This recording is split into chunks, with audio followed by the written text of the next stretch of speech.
Is everybody in? Is everybody in?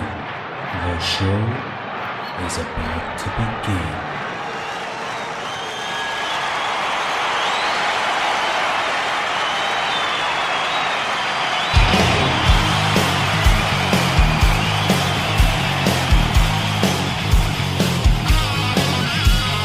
Welcome to the podcast, concerts that made us, interviews and stories, tales from the bus. We love taking you back to when it all went down. The greatest live shows and the cheering crowd sound. It's concerts that made us, concertsthatmadeus.com.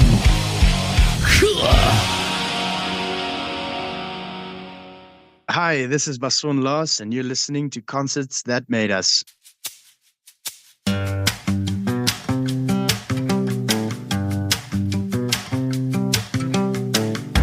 Some days I wonder, some days I fear. What is more dreadful and less obscure? Not to be loved by the people you love, not even the one who rose above.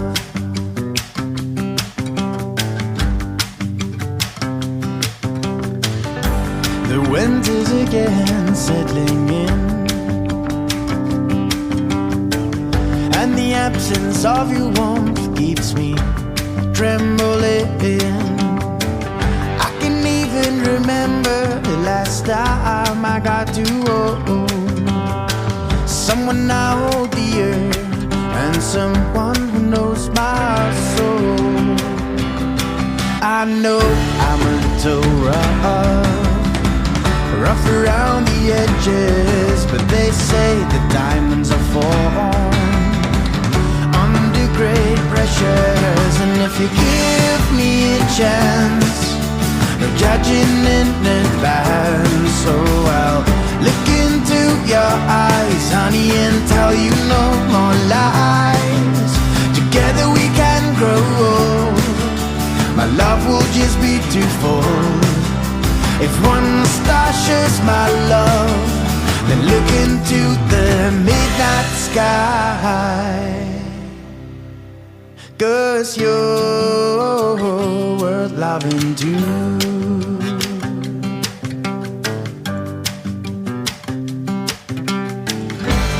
When I'm around you, I wanna cheat,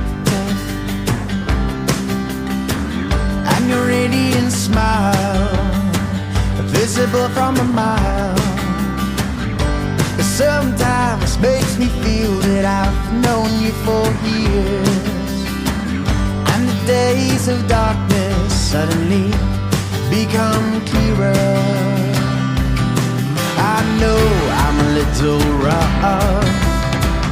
rough around the edges, but they say the diamonds are formed under great pressures. And if you give me a chance, no judging in advance, so I'll look into your eyes, honey, and tell you no more lies. Together we can grow. My love will just be too full. If one star shows my love, look into the midnight sky.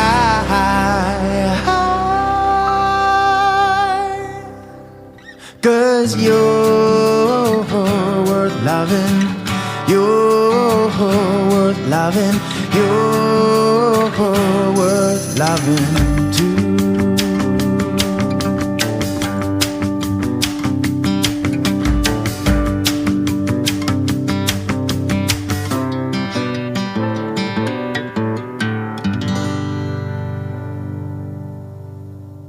Basson, you're very welcome to Concerts That Made Us. Brian, thank you so much for having me. Looking forward to our chat. It's great to have you now. I'm looking forward to diving into your music. Now, you recently released the track Worth Loving. Take us deeper into it if you can.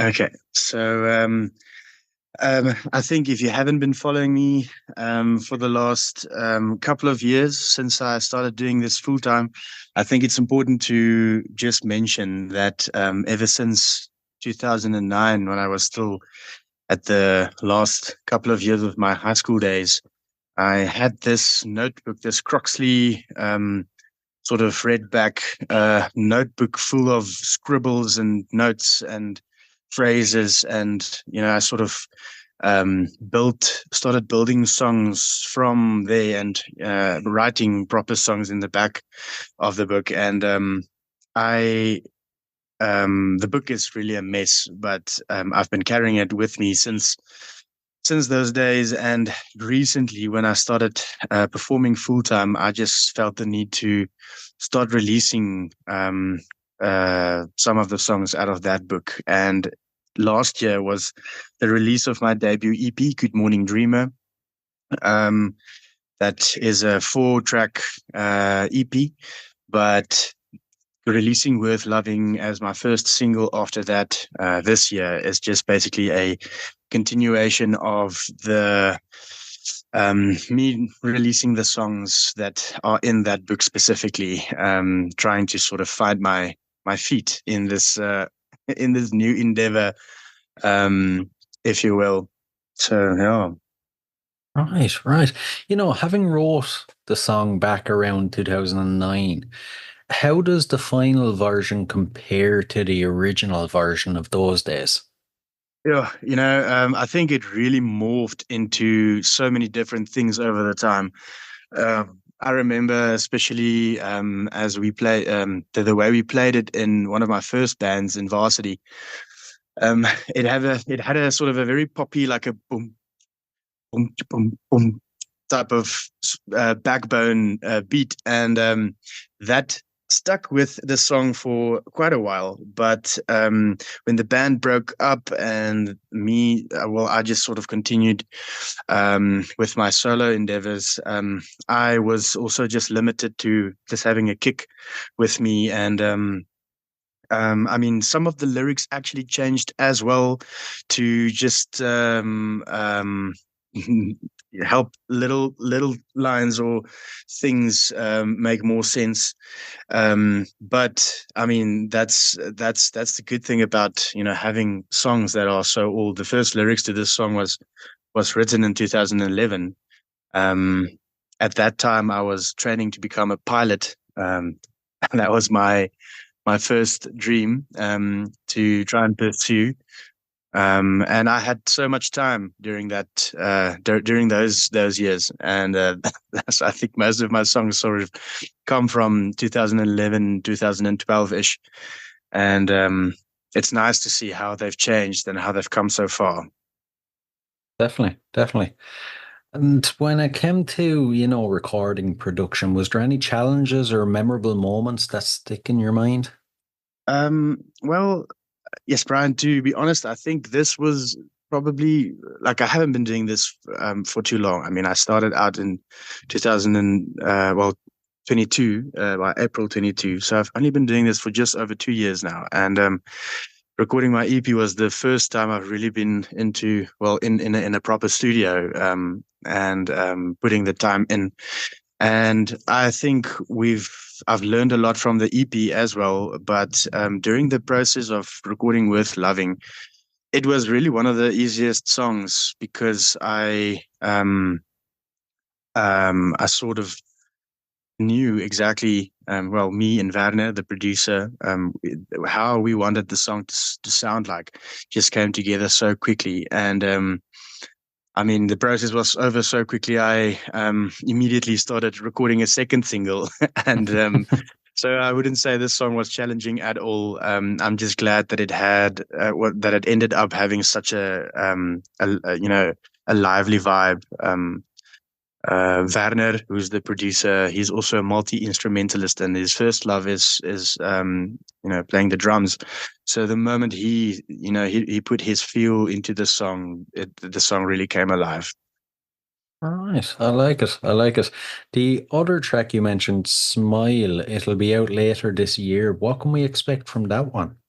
Well, also a song out of the Croxley Notebook, a little bit later that this song was written though, but I think we tried to go. I wouldn't say we went specifically for a little bit of a rock feel, but it does have some rock elements.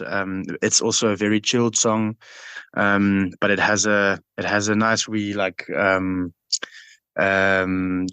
change in that makes it quite upbeat in the later parts of the song. And yeah, the song has already been recorded, mastered, and or mixed and mastered, so it's just waiting there. It's I suppose when we're done with the whole campaign for Worth Loving, the next step for me would be to try and figure out a cool concept for a music video for that, and see if I can make the timeline for November. But I'm really looking forward to this song. It's going to be nice. Cool, cool. I'm glad you mentioned music video because I want to jump back to Worth Loving. The music video is really something people have to check out as well. It seems so simple, but it's so kind of engrossing as well. Once you start watching it, you have to watch it to the end. Tell us about the recording of that. Yeah. Yeah, so I met this new friend of mine over another video project that he's been working on, Jannis de Villiers, and I really liked his approach to doing music videos. He also, he's also into ads and stuff as well, but I think he's got a very nice eye for music videos, and I just asked him out for a beer sometime so we can have a chat. And I, the first thing that you think when perhaps you're listening to Worth Loving is that because it's a love song, you have the typical boy meets girl story, or some sort of a romantic relationship, whatever. And Jannis suggested that perhaps we should go for, something different. That's also, it's also like a relationship, but it's rather between a man and his dog, or, the bond and the relationship that us humans have with, pets, but in this case, specifically a dog, a golden retriever, who's a lady, and her name is Galadriel.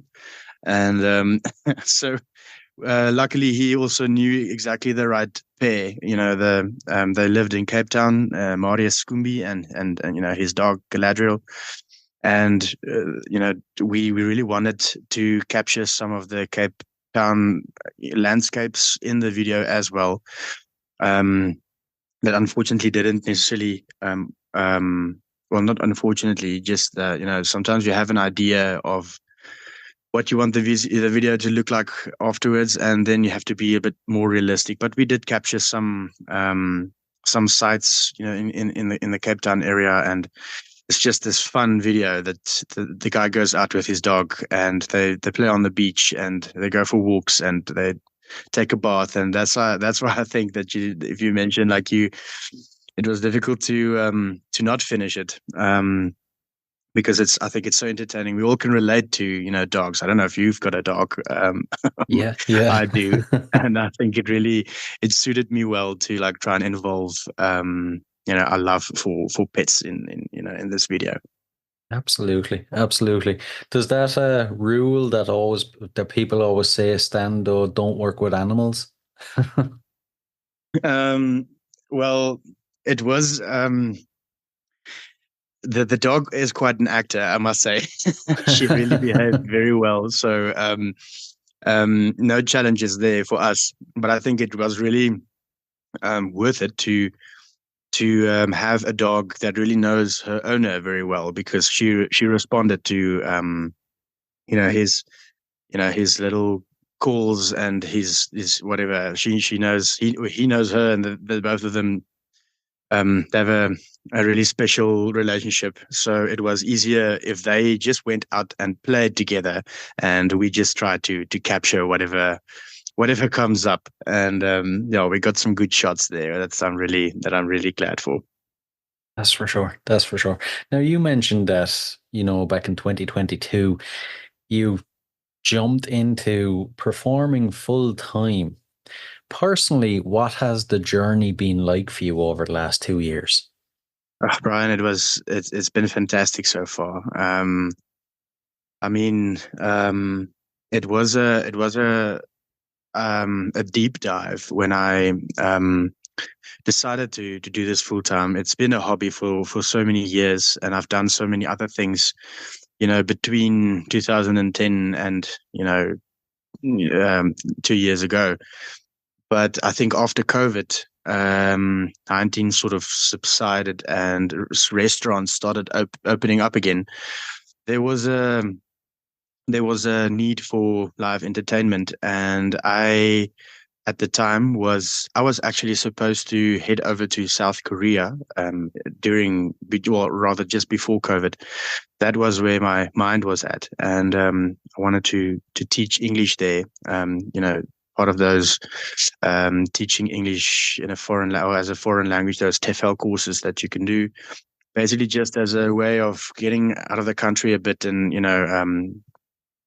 spreading my wings before, my wife and I got married, etc. And I think when COVID hit and I couldn't go to South Korea anymore, I was sort of in a flat spin that, what am I going to do now? I turned 30 by 2022. And I really had this weird reflective moment where I looked back and I was like, geez, I'm 30 years old, and it doesn't feel like I've got anything to show for it. But then I knew that if I didn't try at least, to pursue the music, I will never know what it would have been like. And I asked my wife. I was like, listen, I'm just gonna do this for a year, only a year, and see if it's financially feasible. If it is, then I will take it from there. And after a year, it really it exceeded my expectations. I was able to save up enough for my first EP. So by the second year, I said, let me just do this second year. Let me just release an EP and see how this goes. So I think I'm sort of just going through the motions and really trying to figure out. Sometimes I'm not even sure what I'm doing myself, to be honest. But it's really been fun, and I'm really glad I took the plunge, and very excited to see what this could deliver in the future, especially if I involve session artists to perform with me, in a sort of, well, in more of a band like environment and festivals. That's all, all the things that I still want to do. So yeah, hopefully some doors will open up soon.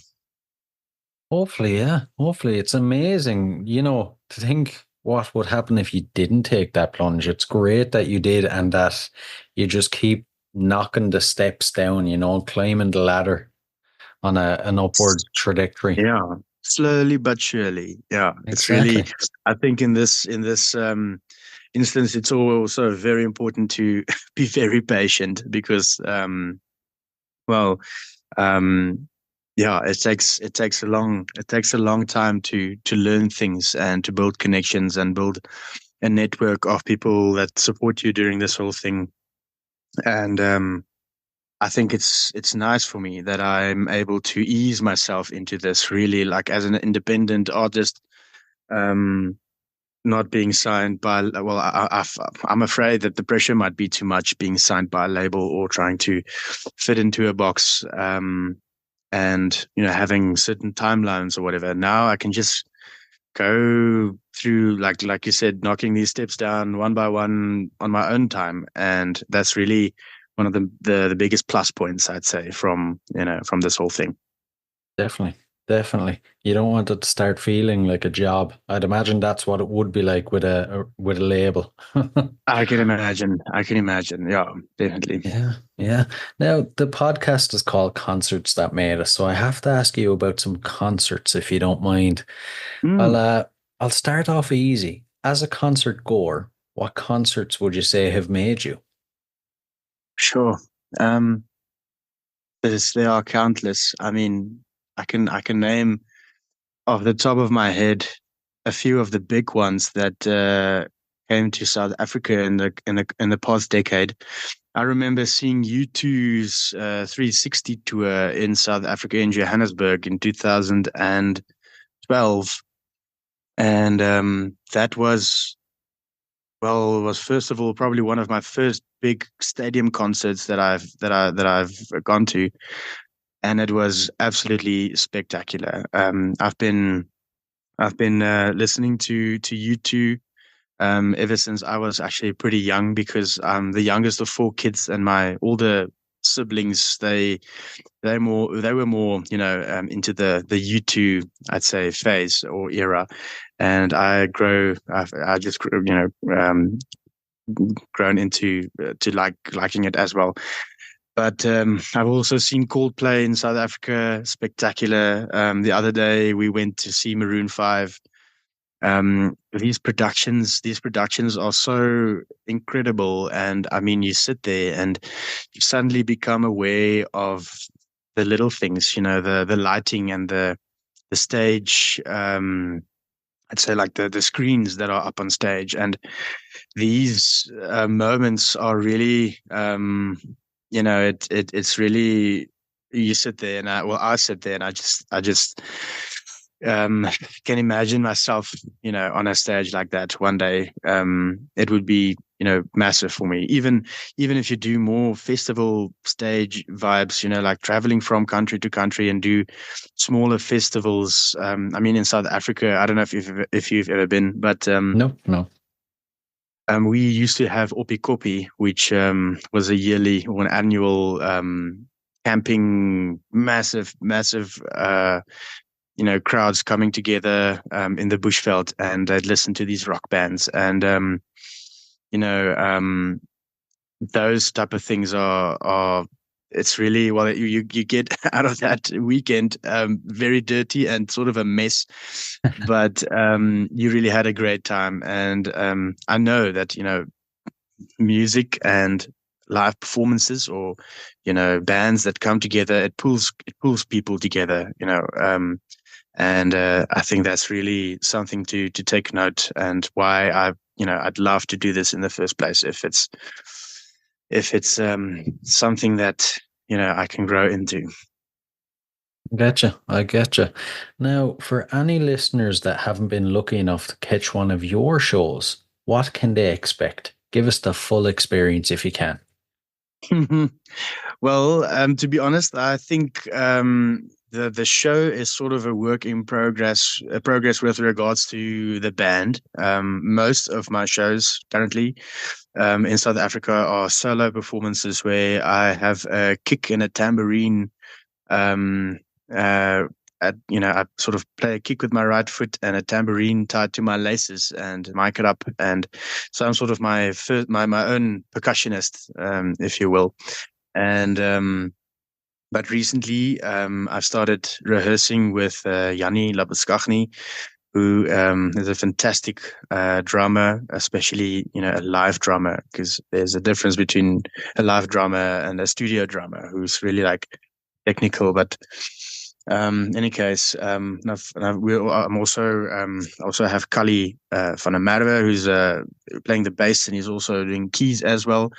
So I think if I can try in the future to the three of us to do more full band performances, or even perhaps split some of the instruments up to have a 5-piece. I mean, I would love to switch between acoustic and electric, and have a second guitarist do the opposite of what I am, and split the keys in the bass, so you can have someone focusing on their piano parts. I think that's the dream.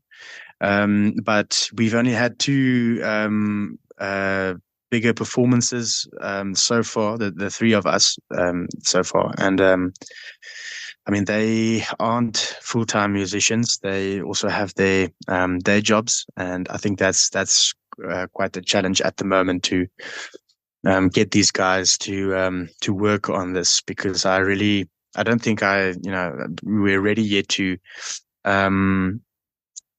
organize all these performances if we aren't properly rehearsed yet. But I think it's not long now. Definitely, we're gonna try and do this as quick as possible because time is of the essence. We're not getting any younger. Very true, very true. Now, if you think of all the gigs you've played since you started, the very beginning, is there a performance that maybe stands above the rest? It was the high point that couldn't have got any better.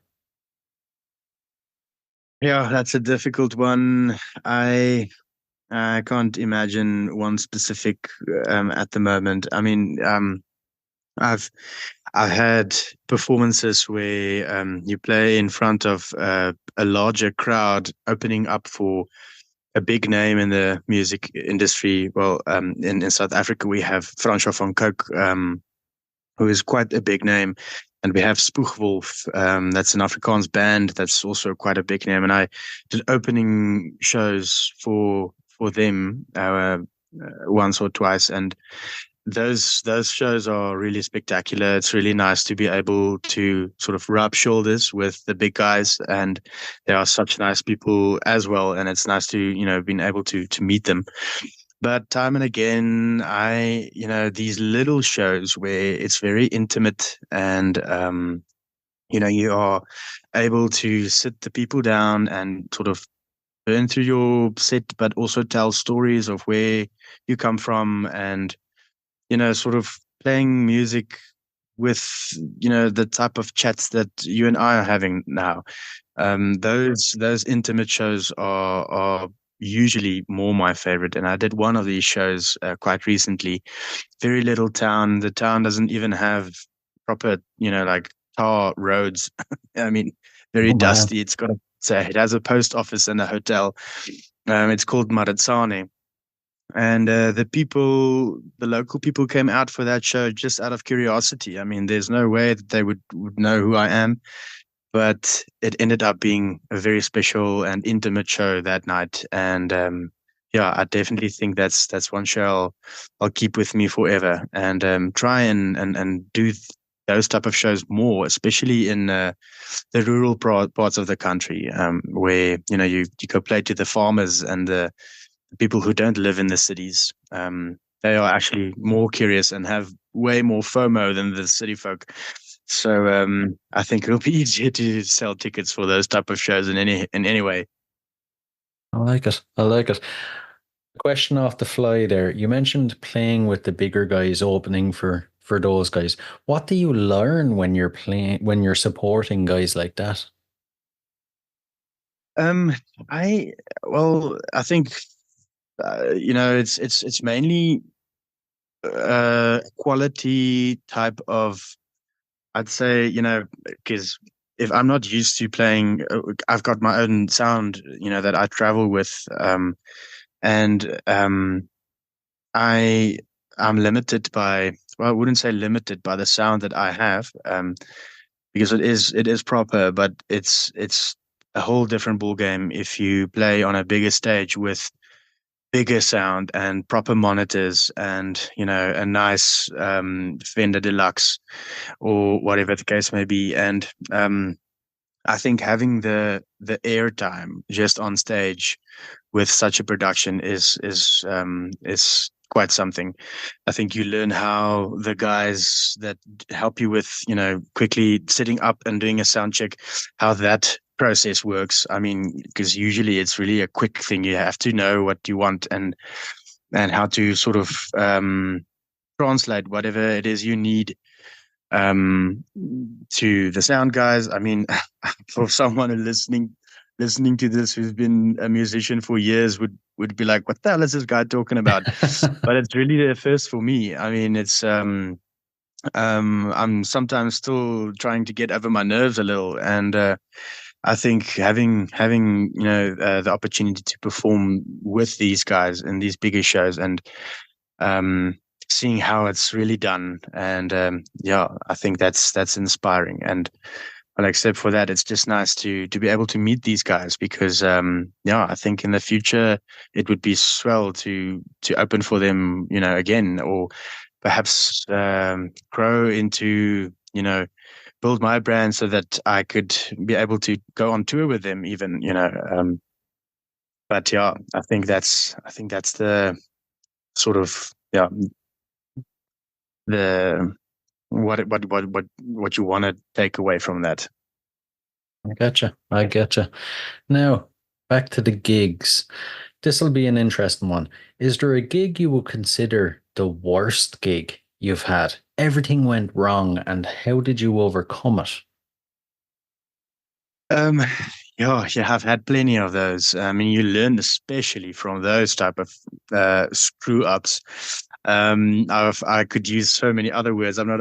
I don't know if you're allowed to swear on your podcast, but yeah. I mean, you just in that moment, you break out a little sweat, and you troubleshoot the issue, and you just try and keep face, I suppose. I've had one gig though that it wasn't necessarily too much that went wrong, but like snapping two strings, or suddenly your mic doesn't want to work, or there's I don't know what feedback. But there was this one gig that I did in Pietermaritzburg once in Natal, and there was this one like an old toppy sitting there in the corner. And apparently, I heard afterwards he's been sitting there for like the since the morning early, and he basically finished like a keg and a half or something of beer on his own. So he was like extremely, drunk. And I played. I started performing. Well, I came up to set up my things, and he asked me, like, what am I going to perform? And I was like, it's mostly original stuff, but you wait and see. It's going to be nice. And once I started performing, I could see the look on this guy's face that he was not impressed with this stuff. I suppose he was more into, I don't know, rock and roll, or perhaps just like, Sweet Caroline, or drinking music, or whatever the case may be. But I made it clear that I'm not a cover artist, or I'm not a jukebox. And this guy started, after the third or the fourth song, started yelling at me saying, to get off the stage and whatever. But the rest of the crowd was more like, this, let's just take this guy out because he's making a fool out of himself. So they asked him to leave at the end. But I mean, it was such a weird feeling for me. I've never had someone, actually saying, Jesus Christ, get this guy from the stage, play something we know, and shouting all these things. So I think that was really an important moment, because I drove back home after that night, and I realized for the first time that not everybody's going to like whatever you bring to the table, and that's okay. It's definitely a case of, I think every musician tries to find their audience, and sometimes you play in some messed up bar where everybody is, drunk, and people spill their drink over your guitar, and shit happens like that. And it's then you might as well just say, I'm not going to play there anymore, and then move on and go take your search elsewhere. Yeah. It's a good way to look at it. Mhm. When it comes to showtime, then, how do you psych yourself up? And then afterwards, how do you wind down? Well, definitely in the past, I'd say having a couple of drinks before, just would have helped with the nerves. But I realize now that it's better for me to just perform sober. It's nice to have a drink afterwards, but I'd like to just live, or be on stage and be in the moment. I've had shows where I was a little bit too imbibed, and then I'd even forget my own lyrics. But to psych myself up for a show nowadays, I just I'd be sure to be already an hour before, and like set up as well, or especially if I do my own sound.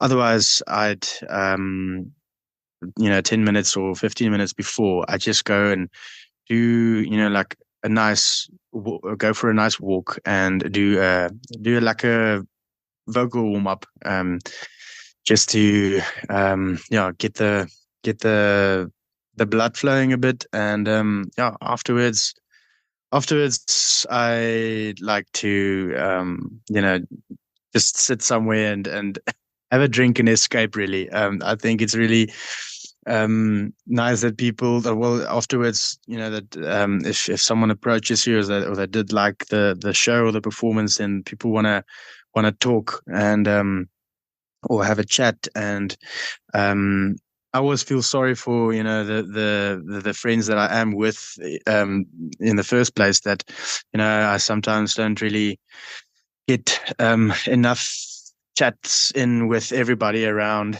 But well, I suppose that's um one of those things. But yeah, just after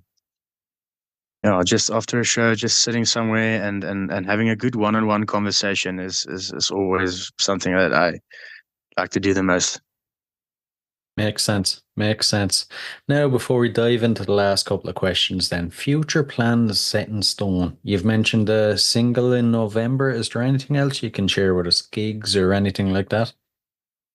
Well, with regards to more recordings, yeah, I've got Smile coming up in November. There's a third single. I'm still planning on that one, but it's a third single that I recently wrote. And I'm happy with its acoustic version. The song will be either part of just another single or an EP. But I would love to do my first album. I know that would be a very expensive project, and probably going to see if I can, try and make a plan with some crowdfunding or whatever the case may be, which is important while I release a couple of singles and trying to build the name a bit. But I I think I'm definitely keen on doing an album before 2027. And perhaps an EP before then, but because I've got plenty of songs for that. And other than that, it's just really taking it slow, seeing that everything goes smoothly.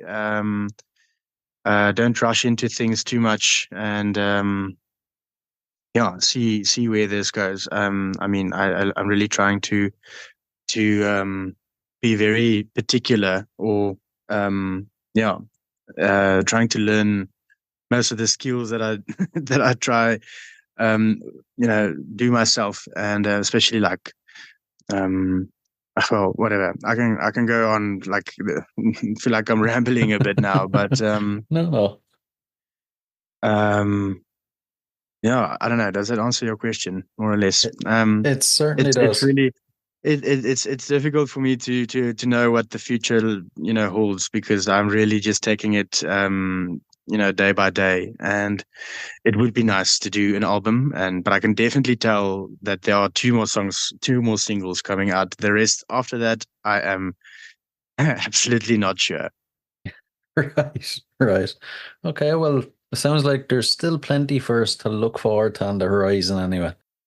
Yeah, absolutely. I mean, that little book of scribbles is full of stuff that I will be sharing. But yeah, I think it's really a matter of funding, and seeing if yeah, if the songs do get traction. I mean, um, yeah, if you plant something, you just have to keep on watering it until it grows nice and steady. And yeah. That's it. That's it. Exactly. You have the perfect attitude for it anyway. Right, the last couple of questions. These are a couple of fun random ones. I'm looking forward to seeing your answers. First off, besides music, what are you currently obsessed with?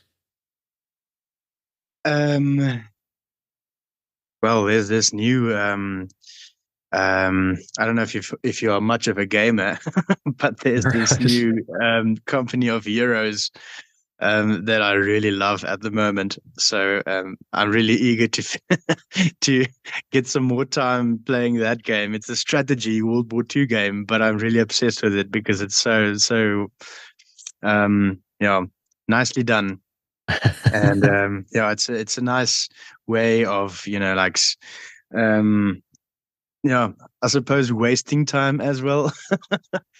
but but it's nice to just be able to, play some games sometimes. I'm really fond of games from time to time.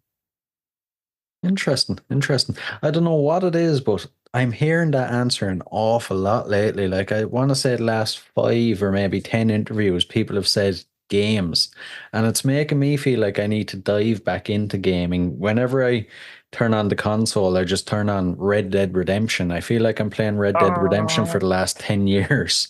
yeah, that is, and it's funny that you mention it because Red Dead Redemption was actually the reason I got into gaming or got back into gaming in the first place. That was about 3 years ago, I think, when Red Dead 2 came out. And I'm not even sure. Yeah, it's about 3 years. And before that, there was this 7 or 8 year gap where I never played a video game or anything. And yeah, yes, I really I got a very nice gaming laptop a couple of years ago, and yeah, it's just fun. It's just fun to, to It is. waste time like that sometimes. Get lost inside it. The next one is a bit of an odd one. If you had to spend 24 hours locked in a room with any musician from history, who would it be? Any musician from history? Sure.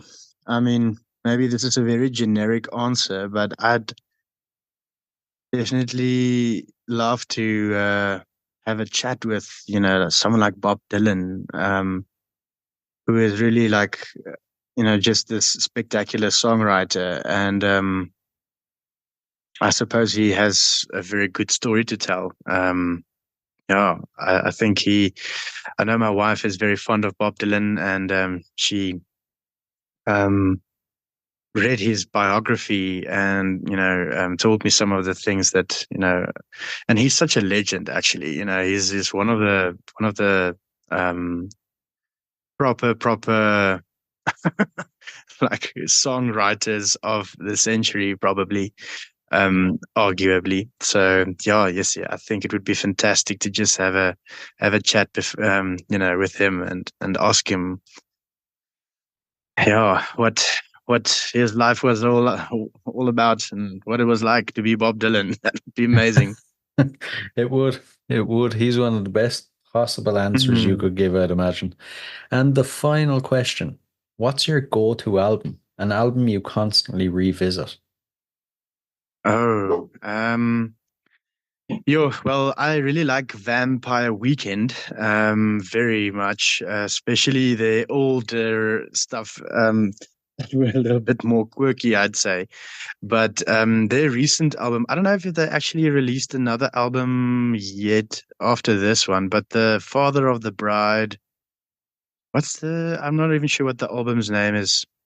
Um, but I really, it's a very well produced album for me, and I think they sort of tried to go into a little bit of a different direction with regards to what they usually sounded like, with similarities. But um, really love that album of Vampire Weekend. Uh, if I can maybe quickly name a second one, I'd say the Tallest Man on Earth's new album. I actually like all Tallest Man on Earth's songs, or his music. Most of his, it's just so nice to go back and listen to his type of lyric skills. And he'd probably actually make a very good second contender for someone I'd like to be trapped with as well. Tallest Man on Earth. I don't know if you are familiar with him, from Sweden. No, no, actually. I Yeah, must look into him. you should really go listen. Just go listen to his stuff. It's very, very acoustic and very, um, I'd say, playful and picking, but yeah, really, really also a very good songwriter. Right, right. I'll have to dive into his music so I'll see what he's about. Listen, Basson, this has been absolutely fantastic. It's been a blast. Thanks a million. Ryan, thank you so much. And yeah, hope to chat with you again. Take care.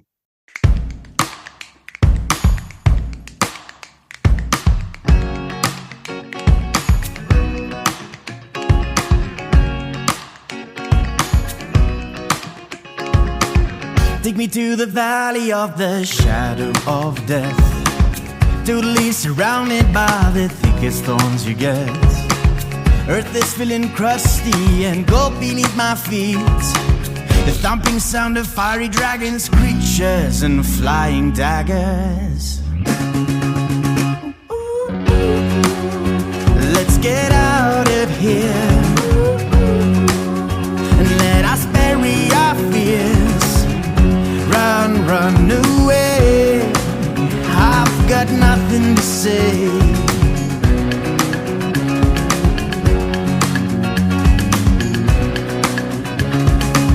Deeper in the forest I take time to recollect.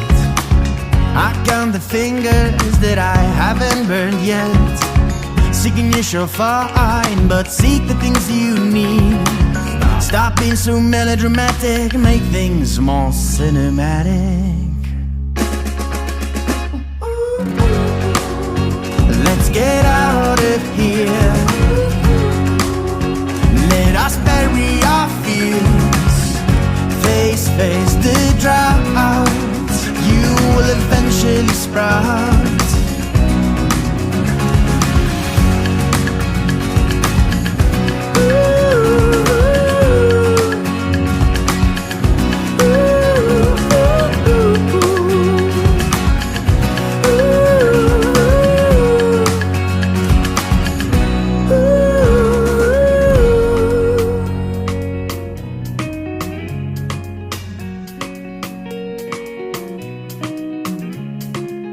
Cautiously approaching a neutral peace of mind.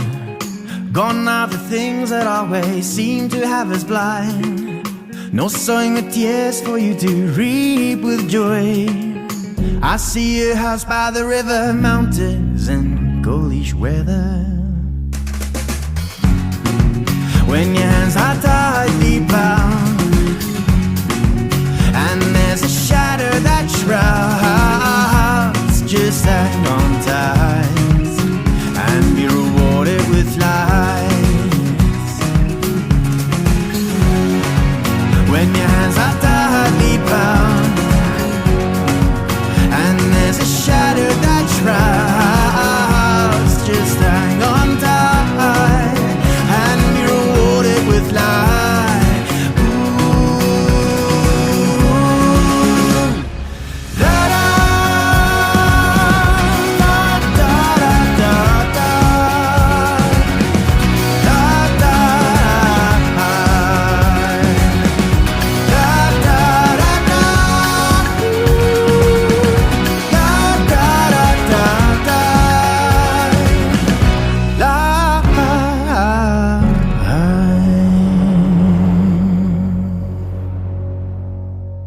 Hey guys, I really hope you enjoyed this episode. If you did, please rate and review us on iTunes and Spotify. And if you're interested in signing up to Band Builder Academy, use the link in the show notes below and enter the code CONCERTS and you'll receive 10% off. So, until next time, keep rocking.